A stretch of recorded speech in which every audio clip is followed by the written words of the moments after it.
사람을 대할 때 이런 행동을 하고 있다면 주의하라. 상대방에게 지나치게 관대하거나 다정하게 대해서는 안 된다. 당신의 친절함이 과하면 상대는 선을 넘게 되고 결국엔 관계가 멀어지는 경우가 허다하다. 가까운 이가 당신에게 돈을 빌려달라고 한 적이 있는가? 돈을 빌려주고 친구를 잃는 이들이 많다. 하지만 돈을 빌려달라는 말을 거절한다고 해서 친구를 잃는 경우는 거의 없다. 마찬가지로 친구에게 너무 친절하게 대하면 오히려 당신을 우습게 보고 결국 절교를 하게 되는 경우도 생긴다. 사람은 자신이 상대방에게 꼭 필요한 존재라고 생각한다. 이런 착각은 교만을 불러오고 주제넘는 행동을 하게 만든다. 당신의 주위에도 이런 사람이 있을 것이다. 저급한 사람들과는 거리를 두어 자신을 지켜라. 사람은 기본적으로 자신에게 이익이 되는 것이 아니라면 무관심하다. 그렇기에 오랫동안 곁에 있었음에도 언제든 당신을 떠날 수 있는 존재라는 것을 기억해야 한다. 사람의 성격을 파악하고 거기에 맞게 그 사람을 대할 필요가 있다. 이것은 남녀 관계에서도 마찬가지이다. 상대방 없이도 잘 지낼 수 있다는 사실을 가끔씩 느끼게 해주는 용기가 필요하다. 사람은 이해관계가 달라지면 태도가 달라지기 때문이다. 대다수의 사람들에게는 가끔씩 무시하는 태도를 취하는 것도 나쁘지만은 않다. 사람의 속이 어떨지는 알 수 없고 어떻게 변할지도 우린 알 수 없기 때문이다. 그렇기 때문에 이런 행동으로 오히려 관계가 돈독해진다. 이 이야기가 불편한가? 인간의 본성이 이런 것을 인정해야 한다. 그러니 사람들의 겉모습보다 내면을 의지해야 한다. 유쾌하진 않지만 이것이 진실이다. 그러니 사람에게 기대를 하거나 무엇을 얻고자 하지 마라. 인간은 누구나 혼자이다. 따라서 조심함과 관대함을 지녀라. 손해와 손실을 조심함으로 막아내고 관대함으로 싸움과 다툼에서 멀어질 수 있다. 인간은 누구나 혼자이지만 어쩔 수 없이 다른 사람들과 더불어 살아가야 하기에 다른 사람의 개성을 무작정 비난해서는 안 된다. 천성은 아무리 쫓아내도 바로 되돌아온다는 이탈리아의 격언이 있다. 3살 버릇 80까지 간다라는 말도 들어봤을 것이다. 사람은 변하지 않는다. 그 고유한 본성을 절대 잊지 못한다는 말이다. 본성을 통해 나오는 행동이 본능이므로 같은 상황에서 같은 실수를 반복하게 되는 것이다. 따라서 이미 관계를 끊은 친구가 있다면 어떤 이유가 있든지 화해하지 마라. 나중에 같은 일로 상처를 받고 싶지 않다면 말이다. 만약 우리가 어떤 사람을 비난하기 시작한다면 싸우는 일밖에 생기지 않을 것이다. 그렇기 때문에 어떤 상태에 있든지 그 개성을 그대로 인정하고 존중해야 한다. 우리는 그 개성의 선을 넘지 않고 그들이 허락하는 범위 내에서 이용하기만 하면 된다. 그러나 앞서 얘기한 것처럼 상대를 너무 믿어서는 안 된다. 배신은 나와 먼 사람이 하는 것이 아니라 가까운 사람이 하는 것이다. 천천히 하느냐 늦게 하느냐의 차이만 있을 뿐이다. 하지만 이렇게 행동하는 것이 쉬운 것은 아닐 것이다. 따라서 사람의 특성을 파악하고 걸러낼 수 있는 사람은 행복한 사람이라고 할 수 있을 것이다. 만약 자신이 상대를 너무 잘 믿는 사람이라 지금까지 상처받아 왔다면 앞으로는 이렇게 해보라.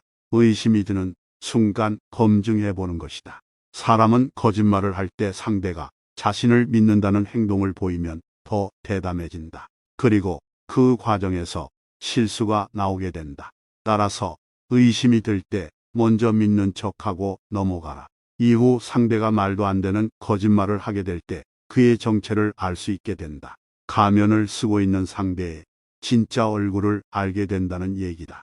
이런 일이 있을 때 용서를 하는 것은 당신의 선택이다. 그러나 인간은 변하지 않는다는 것을 다시 한번 얘기한다. 용서하고 나서 같은 상황이 오면 같은 거짓말을 하는 상대를 볼 수 있을 것이다. 당신이 그를 경멸할 때 당신에게 더 신경 쓰는 그의 모습이 보일 것이다. 자신을 찬양하는 사람보다 경멸하는 사람의 눈치를 보는 것이 사람이기 때문이다. 그렇기 때문에 타인에게 속하지 마라. 스스로 행복하고 만족하는 사람이 지혜 있는 사람이다. 주변을 너무 살피다 보면 스스로를 잃게 된다. 저 사람이 나를 어떻게 생각할까? 내가 입은 옷이 어떻게 보일까? 내가 말 실수를 한 것이 아닐까라는 걱정은 고통과 고뇌 그리고 불안을 불러온다. 이런 감정에 노예가 되고 싶은가? 허영심을 버리고 나의 가치를 타인에게만 맡기지 마라. 사람들을 자신에게 끌어당기고 싶다면 잔뜩 힘을 준 모습, 보다 있는 그대로의 모습을 보여주는 것이 필요하다. 타인을 신경 쓰는 작은 일로 불행함을 느끼지 않길 바란다. 결국 행복과 불행은 어떤 것으로 마음을 채우느냐에 달려있기 때문이다. 비교를 마음에 담지 마라. 질투와 비참함을 불러온다.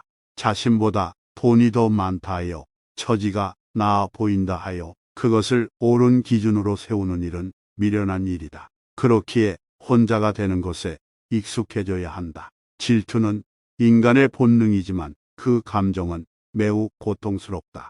상대를 이해하지 못하거나 오해가 생길 때도 그러하다. 이때 우리는 서로를 증오하고 정신적으로 상처를 주려는 행동을 하게 된다. 이런 감정이 생길 때는 먼저 내가 왜 이런지 간파해야 한다. 상대방은 당신을 떠보기 위해 이런저런 말을 할 것이니 즉시 반박하지 말고 생각을 먼저 하라. 나중에 생각하면 웃고 넘겼어도 될 일을 복잡하게 만들어버리는 실수를 범할 수도 있다. 건전한 논쟁은 긍정적이지만 그게 아니라면 감정 소비만 하고 당신의 바닥을 보이게 될 수도 있기 때문에 그런 자들을 항상 경계하라. 질투 얘기를 이어서 하자면 우리 마음에 질투를 담기 때문이라고 했다. 이 불행한 기운을 떨쳐버리고자 한다면 먼저 자신보다 불행한 삶을 찾아보는 것이 위로가 될 것이다. 밥 한 끼도 제대로 먹지 못해 굶어 죽는 사람도 있다. 그 사람들도 당신과 같은 시간 속에서 살고 있다. 우리가 보는 관점에 따라 세상이 달라진다는 것이 웃기지 않는가? 그렇다는 것은 우리는 지금도 충분히 행복해질 수 있다는 소리다. 혼자인 시간을 가지고 옳은 기준을 마음에 세워라.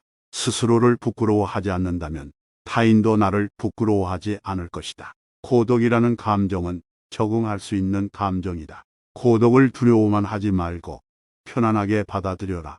젊었을 때는 이 일이 어려울 수 있다. 그러나 지금의 당신은 오히려 고독이라는 감정을 자유롭다고 느끼게 될 것이다. 타인에게 너무 친절하지 말고 상대방이 없어도 잘 살 수 있다는 것을 표현하라. 이것은 남녀 관계에서도 필요한 일이다.